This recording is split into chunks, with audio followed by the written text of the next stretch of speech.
خون خرابے کا خدشہ تھا۔ تو اس طرح کا جو میں سمجھتا ہوں کہ تیاری کے ساتھ جو اس طرح کی تیاری کر کے جو لوگ آتے ہیں وہ قطعاً سیاسی لوگ نہیں ہیں، وہ سیاسی مزاج لوگ نہیں ہیں، وہ سیاسی سرگرمی کے لیے نہیں آ رہے، وہ کچھ مقاصد کی تکمیل کے لیے آ رہے ہوتے ہیں اور وہ کسی خفیہ ایجنڈے کے تحت آ رہے ہوتے ہیں، یا ہو سکتا ہے کسی کے بھیجے ہوئے آ رہے ہوتے ہیں۔ تو اس طرح کا قیادت کو جو ہے وہ خود خیال رکھنا چاہیے، اور نہ صرف خیال رکھنا چاہیے بلکہ اس کا نوٹس لینا چاہیے، اور اپنی پارٹی کی سطح پر جو ہے اس کی تحقیقات ہونی چاہیے، اور ان لوگوں کے خلاف ایکشن ہونا چاہیے کہ آپ نے ایک پرامن احتجاج کو، ایک جمہوری سرگرمی کو آپ نے مطلب غلط رنگ دینے کی کوشش کی ہے، اس کو غلط سمت لے جانے کی کوشش کی ہے، تو اس پر ان کی باز پرس ہونی چاہیے، اور اسٹیٹ کو بھی، ریاست کو بھی جو ہے اس کا نوٹس لینا چاہیے۔ اور عدلیہ چونکہ اس وقت اجازت دے رہی تھی، اور عدلیہ کا کہنا یہ ہے کہ وہ آئین کی محافظ ہے اور آئین کے تحت جو ہے تمام پارٹیوں کو سیاسی سرگرمیوں کی اجازت ہے، تو سپریم کورٹ نے اسی کے تحت جو ہے اجازت دی تھی۔ اب ان کو بھی نوٹس لینا چاہیے کہ ایسا کیوں ہوا کہ کارکنان اسلحہ لے کر جو ہے وہ مارچ میں آئے ہوئے تھے۔ بھٹی صاحب، ہمارا آئین جو ہے جمہوری معاشرے کے اندر ہر سیاسی تنظیم کو پرامن احتجاج کی اجازت دیتا ہے۔ ابھی جو عمران خان صاحب نے حال ہی کے اندر جو ایک پریس کانفرنس کے دوران یہ اعلان کیا کہ میں دوبارہ جو ہے اسلام آباد کا رخ کرنے جا رہا ہوں، اور درخواست بھی کی کہ سپریم کورٹ جو ہے جس طریقے سے ہمیں غیر آئینی طریقے سے روکا گیا، آپ اس کے اوپر اپنی رولنگ دے۔ لیکن ساتھ ہی جو وزیر اعلیٰ خیبر پختونخوا ہے محمود خان صاحب، انہوں نے جو ہے باقاعدہ یہ کہا کہ اس بار ہم KPK کی فورس جو ہے اپنے احتجاج میں استعمال کریں گے۔ کیا ہمارا آئین ایک وزیر اعلیٰ کو اجازت دیتا ہے کہ ایک وہ فورس، ایک وہ ادارہ جو غیر جانبدار ہے، جو عوام کی جو ہے ان کو تحفظ فراہم کرنے کے لیے بنایا گیا ہے، اس کو اپنے سیاسی مقاصد کے لیے استعمال کرنا؟ بڑی صاحب، یہ کتنا تشویشناک یہ اسٹیٹمنٹ تھا وزیر؟ جی، یہ بہت ہی تشویشناک ہے، اور میں سمجھتا ہوں کہ یہ کھلم کھلا بغاوت ہے، وفاق سے بغاوت ہے، آئین پاکستان سے بغاوت ہے، اور فیڈریشن سے بغاوت ہے کہ اس طرح کی کوئی بات کرتا ہے۔ وزیر اعلیٰ ایک بڑا عہدہ ہوتا ہے، صوبے کا چیف ایگزیکٹو ہوتا ہے، اور صوبے کا آئینی سربراہ ہوتا ہے حکومت کا، تو اس کو تو اس طرح کی بات زیب ہی نہیں دیتی کہ سیاسی سرگرمی کے لیے، کسی مارچ کے لیے، کسی جلسے جلوس کے لیے جو ہے وہ فورس کو یوز کرے، صوبے کی فورس کو وفاق کے خلاف یوز کرے، یا یہ کہے کہ جی میں فورس لے کر اسلام آباد آؤں گا۔ مطلب یہ تو بچپنا پن ہے، یہ کوئی سیاسی میچیورٹی نہیں ہے، یہ کوئی سیاسی مزاج کی بات نہیں ہے، یہ غیر سیاسی مزاج کی بات ہے۔ وہ یا تو یہ سمجھتے ہیں کہ بھئی صوبہ جو ہے ہماری ملکیت ہے، اور یہ پولیس اس کی جو ہے وہ ہماری غلام ہے۔ بھئی پولیس جو ہوتی ہے صوبے کی، وہ عوام کی جان و مال کے تحفظ کے لیے ہوتی ہے، اور صوبے کی لا اینڈ آرڈر کی سچویشن کو برقرار رکھنے کے لیے ہوتی ہے۔ وہ فورس صوبے میں امن و امان اور کرمنلز کے خلاف ایکشن کے لیے ہوتی ہے، وہ کسی سیاسی سرگرمی کے لیے یا کسی سیاسی مقاصد کو استعمال کرنے کے لیے نہیں ہوتی۔ اور یہ اگر اس طرح کا انہوں نے بیان دیا ہے تو میں سمجھتا ہوں کہ یہ ان کی غیر جمہوری سوچ کی عکاسی ہے، ان کا مزاج جو ہے وہ غیر جمہوری ہے، وہ ہر چیز کو اپنی ملکیت سمجھ لیتے ہیں۔ خیبر پختونخوا کی پولیس جو ہے وہ خیبر پختونخوا کے عوام کے تحفظ کے لیے ہے، عوام کے اداروں کے تحفظ کے لیے ہے، صوبے کے مفادات کے تحفظ کے لیے، نہ کہ کسی پارٹی کے اعلی کار بن کر اور ان کے مارچ کے ساتھ چلے وہ۔ تو یہ تو بچپنا سی بات ہے، اور یہ بات کرتے ہوئے ان کو شرم بھی نہیں آئی کہ وہ وفاق کے خلاف یا مطلب کسی فیڈریشن کے خلاف جو ہے اس طرح کی بات کر رہے ہیں کہ جی میں صوبے کی فورس لے کر جاؤں گا۔ صوبے کی فورس جو ہوتی ہے وہ صوبے کے لیے ہوتی ہے، اور آئین پاکستان میں تمام اداروں کے اختیارات جو ہے وہ تفویض کیے گئے ہیں، ان کی واضح تقسیم کی گئی ہے۔ ہر ادارے کا اپنا اپنا ایک الگ فنکشن ہے، وہ اپنے فنکشن کے تحت چلتا ہے۔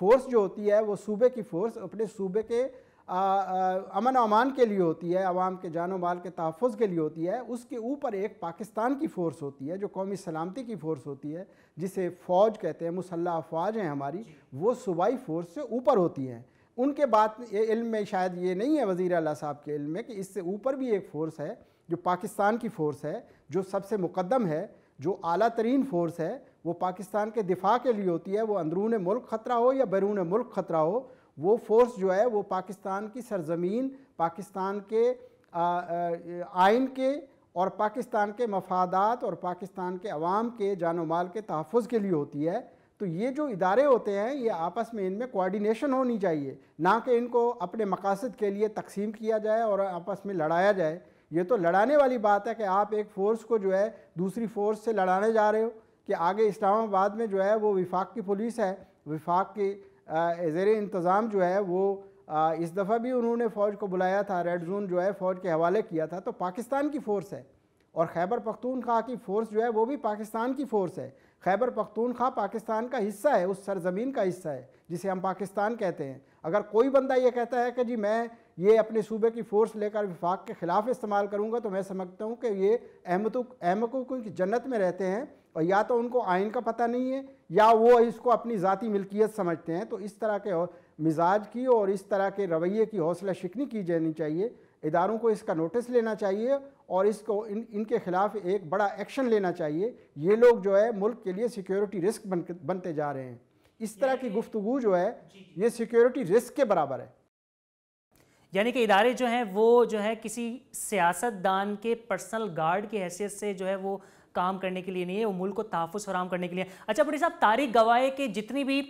دنیا بھر میں سول وارز ہوئی ہیں، جب تک ان دو گروپوں میں سے ایک گروپ نے نرمی کا مظاہرہ نہیں کیا تب تک جو ہے وہ تصادم جو ہے وہ برقرار رہا۔ میرا سوال یہ ہے کہ اس وقت حکومت ایک اپنے سٹینڈ کے اوپر ہے، وہ جتنی بھی ترمیم کے اعلانات کیے وہ اپنے ایک جگہ پہ مصروف ہے، لیکن دوسری جانب عمران خان جو ہے ابھی بھی جیسے اعلانات کر رہے ہیں، تو اس سے یہی واضح ہو رہا ہے کہ آنے والے وقت میں بھی جو ہے جیسے وہ اسلام آباد کا رخ کریں گے تو تصادم جو ہے پاسبلٹیز ہیں۔ بھٹی صاحب، اس وقت آپ کو کیا لگتا ہے کہ حکومت کو نرمی کا مظاہرہ کرنا چاہیے یا پھر عمران خان صاحب کو خود سوچنا چاہیے کہ اب میرا ایک مارچ ناکام ہو چکا ہے، اب مجھے نرمی کے ساتھ جو ہے حکومت کے ساتھ بیٹھ کے بات کرنی چاہیے اور ملک کے مفاد کے لیے کام کرنا چاہیے، نہ کہ جو ہے اپنے اقتدار اور اپنی پارٹی کے بارے میں ہی بات کریں؟ جی، اس کا تھوڑا سا آپ نے جو سوال کیا ہے اس کا تھوڑا سا بیک گراؤنڈ میں آپ کو بتاتا ہوں، پس منظر بتاتا ہوں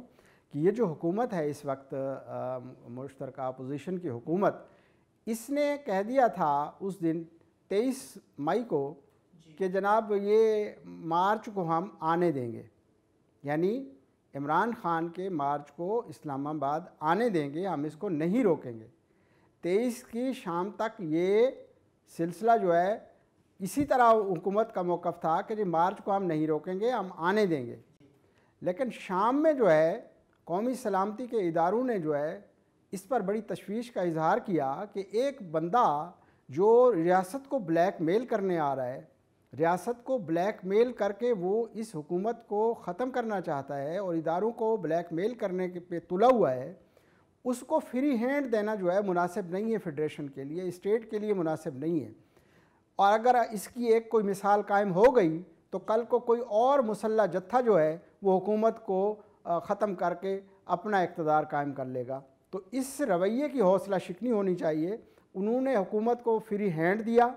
کہ جی آپ جو کارروائی کرنا چاہتے ہیں کریں، لیکن اس مارچ کو روکنا چاہیے۔ تو شام میں جو ہے آپ نے اچانک دیکھا ہوگا کہ حکومت کا اعلامیہ آیا کہ جی ہم مارچ کو روکیں گے، یعنی 23 کے شام کو حکومت نے ایک دم جو ہے سرپرائز دیا کہ جی ہم اس مارچ کو روکیں گے، ہر صورت روکیں گے۔ تو اصل کہانی یہ تھی کہ اداروں نے جو ہے نا، اداروں نے کہا کہ جناب فیڈریشن کو یا اسٹیٹ کو بلیک میل کسی صورت نہیں ہونے دینا اور اس کو روکنا ہے۔ تو اس وقت موجودہ حکومت نے جو ہے یہ کنڈیشن رکھی کہ پھر ہمیں فری ہینڈ دیا جائے، اور اگر ہمارے ہاتھ بندھے ہوں گے تو پھر ہم کچھ بھی نہیں کر سکیں گے، جس کے بعد ان کو فری ہینڈ دیا گیا اور ان کو سپورٹ دی گئی ہر قسم کی کہ آپ اس مارچ کو روکیں، پرامن طریقے سے جو بھی طریقہ آپ کر سکتے ہیں اس کو روکیں، تو ہم آپ کے ساتھ ہیں۔ آپ نے دیکھا کہ اس دوران جو ہے جب مارچ روکنے کا اعلان ہوا تو پھر راستے بند کیے گئے اور پکڑ دکڑ شروع ہوئی، اور اس کے بعد جو ہے اور ان کو باقاعدہ وارننگ بھی دی گئی۔ تو یہ سلسلہ اس وقت شروع ہوا۔ تو کہنے کا مطلب یہ ہے کہ بھائی آپ اس طرح کی کارروائیاں کر کے، آپ اسٹیٹ کو بلیک میل کر کے، آپ آئین کو مانتے نہیں ہیں، جمہوری طریقے کو مانتے نہیں ہیں، آپ کی حکومت ایک جمہوری عمل کے ذریعے ختم کی گئی ہے۔ آپ نے ایک غلط بیانہ گھڑ کر آپ نے ان کو کہا جی یہ چور ڈاکو آ گئے ہیں تو لہٰذا ہم جو ہے ان پر چڑھائی کر کے ان سے منوا لیں گے یا ان کو بھگا دیں گے۔ تو یہ رویہ جو ہے نا یہ مناسب نہیں ہے۔ مناسب تو یہ تھا کہ آپ اسی طرح پارلیمنٹ کے اندر آپ فائٹ کرتے، آپ کے پاس 172 بندے نہیں تھے جس کی وجہ سے آپ وزیر اعظم کے عہدے سے فارغ ہو گئے، اور آپ 20 لاکھ بندے لانے کی بات کر رہے ہیں کہ جی میں 20 لاکھ بندے لے کر اسلام آباد میں آ جاؤں گا اور حکومت کو بھگا دوں گا. تو بھائی صاحب آپ کے پاس ایوان میں تو 172 بندے ہی نہیں تھے. 243 کے ایوان میں 172 سادہ اکثریت بنتی ہے، وہ نہیں تھے آپ کے پاس.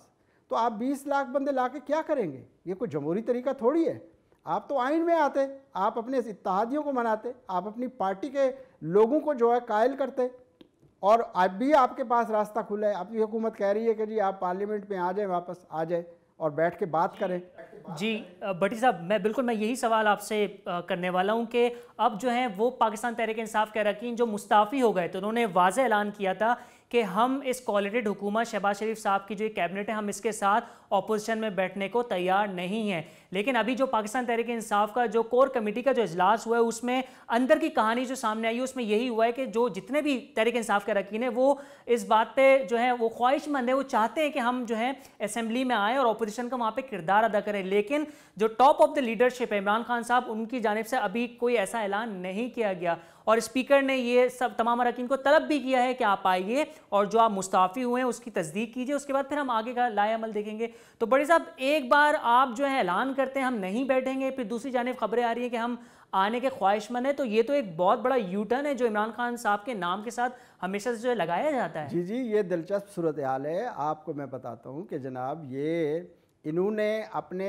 ارکان پر دباؤ ڈال کر استعفے تو لے لیے ایک ہی پرفارمے پہ، یعنی انہوں نے استعفے جو لیے ہیں ایک ہی پرفارمہ انہوں نے ٹائپ کیا اور اس پہ سب کے دستخط لے لیے اور اسمبلی میں جمع کرا دیے. اچھا، ان کو یہ معلوم ہونا چاہیے کہ اسمبلی میں ریزائن کرنے کا بھی ایک آئینی طریقہ کار ہے، یعنی آئین میں اس کی وضاحت کی گئی ہے کہ کوئی رکن اسمبلی جب استعفیٰ دیتا ہے وہ ریٹرن میں دے یا زبانی کلامی دے، تو وہ استعفیٰ جو ہے اسپیکر ان کو بلا کر تصدیق کرتا ہے کہ کیا آپ واقعی جو ہے مستعفی ہو رہے ہیں، یا یہ جو استعفیٰ آیا ہے ریٹرن میں کیا یہ غلط تو نہیں ہے، کیا آپ کے خلاف سازش تو نہیں ہے، کسی نے آپ کی طرف سے جعلی تو جمع نہیں کرا دیا. یہ ایک آئینی تقاضا ہے، یعنی اسپیکر بلا کر باقاعدہ اس رکن سے پوچھتا ہے کہ جی آپ اپنے ہوش و حواس سے مستعفی ہو رہے ہیں اس ایوان سے، کہ آپ پر کوئی دباؤ تو نہیں ہے، کوئی آپ کو بلیک میل کر کے آپ سے استعفیٰ تو نہیں دلوا رہا، یا یہ جو استعفیٰ دیا گیا ہے یہ جعلی تو نہیں ہے، آپ نے خود دیا ہے. تو وہ خود جو ہے اسپیکر کے سامنے اس پر اپنے دستخط کرتا ہے، تو اس کے بعد اسپیکر فیصلہ کرتا ہے کہ اس کو ایکسیپٹ کرے یا آگے فارورڈ کرے. تو یہ ایک آئینی طریقہ کار ہے. اب انہوں نے اس وقت جو ہے وہ بظاہر پرفارمے بھیج دیے انہوں نے اسپیکر اسمبلی سیکریٹریٹ میں. اب اسپیکر موجودہ اسپیکر نے جو ہے وہ ان کو بلایا ہے ان ریزائن کے تصدیق کے لیے، یعنی 6 سے 10 جون کے درمیان پی ٹی آئی کے 131 ارکان کو جو ہے اسمبلی سیکریٹریٹ میں آ کر اسپیکر سے ملاقات کرنی ہے، اپنے استعفے کی تصدیق کرنی ہے. اس کے بعد یہ آئینی عمل پورا ہو جائے گا اور یہ یعنی مستعفی سمجھے جائیں گے. میں یہ ہے میں آپ کو بتاؤں کہ یہ پریزیڈنٹ صاحب کا یہ اقدام جو ہے یہ اچھا بھی ہے، جمہوریت کے لیے نیک شگون ہے کہ انہوں نے حقائق کا ادراک کرتے ہوئے ایک آئینی تقاضے کو پورے کیا ہے. اور اگر یہ پہلے دن سے ہی کرنے شروع کر دیتے تو یہ اتنا پھڈا ہوتا ہی نہیں. اتنی بڑی سیاسی انتشار کی شاید میرے خیال ہے کہ یہ توقع ہی نہیں تھی. یہ غیر آئینی اقدامات کے نتیجے میں یہ انتشار آیا ہے. پریزیڈنسی اور گورنر اور اسپیکر کی جانب سے جو غیر آئینی اختیارات کیے گئے ہیں، اختیار کیا گیا ہے راستہ، اس کی وجہ سے یہ انتشار آیا ہے. پہلے دن اگر یہ اچھے اقدام اور آئینی اقدامات کیے جاتے تو یہ نوبت نہ آتی. تو یہ گورنر بلیغ الرحمان کی تعیناتی جو ہے یہ پریزیڈنٹ صاحب نے اس حکومت کو تسلیم کرتے ہوئے یہ سمری ایکسیپٹ کی ہے اور نئے گورنر کو تعینات کیا ہے. دا لانگ سٹوری شارٹ کہ پریزیڈنٹ آف پاکستان نے موجودہ حکومت کو جو ہے وہ قبول کر لیا ہے، تسلیم کر لیا ہے. اچھا بھٹی صاحب، اب ہم رخ کرتے ہیں اس معاملے کا جس سے میری آپ کی ہم تمام پاکستانیوں کی زندگی جو ہے وہ جڑی ہوئی ہے، ملک میں بڑھتی مہنگائی کے حوالے سے. شہباز شریف صاحب کی حکومت جب آئی تھی تو پاکستانیوں کی جانب سے یہ جو ہے مطالبہ کیا جا رہا تھا کہ ماضی کی جو حکمران کی وجہ سے جو مہنگائی ملک میں بڑھ رہی تھی آپ ایٹ لیسٹ اس کو قابو میں کریں تاکہ جو ایک عام شہری کو جو ہے ریلیف مل سکے. لیکن آتے ہی انہوں نے جو ہے